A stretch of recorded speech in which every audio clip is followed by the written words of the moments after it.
بسم اللہ الرحمن الرحیم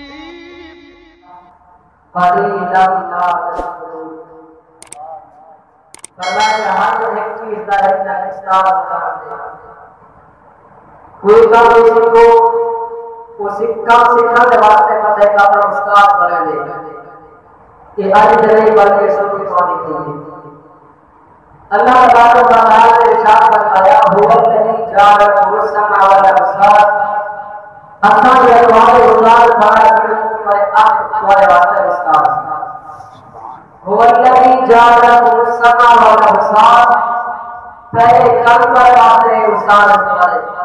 والابصار والے کا استاد والافئدہ فرما کے دل بھی تمہارا استاد ہے فرمایا کہ ترے چیزاں تمہارے واسطے تمہارے استاد ہیں دوسرا کو سبق حاصل کرے دے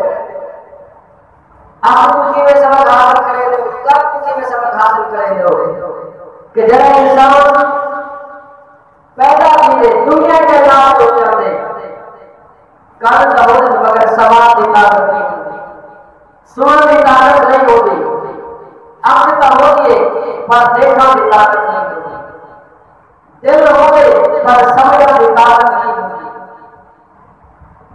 کہ جب انسان یہ پروان چلتا ہے رب تعالیٰ کے اکھا دیتے ہیں کہ رب تعالیٰ نے اندر طاقت خود پیدا فرمائے جانے جب انسان کی اکھا کے اندر طاقت رب کائنات عطا فرمائے یہ انسان اپنے اکھا جلال قدرت جڑے رب کائنات کے جڑی کائنات کے اندر جڑا چیزاں پیدا کیتے قدرت مشاہدے کرے جانے بندے کو دیکھ کے اکھا لگا دیکھ کے کنا لگا سن کے دل کے نال سمجھ جانے فرمایا کہ تمہاری چیزاں کا جڑا مجموعہ ہے وہ دل کے اوپر کھڑے تمہاری اکھا کے نال دیکھدا رہے کان کے نال سندا رہے انہاں تمہاں کے نال سن کے اکھا کے نال دیکھ کے دل کے نال تصدیق کرنا ہے فرمایا کہ سارے اکھا کا اور کان کا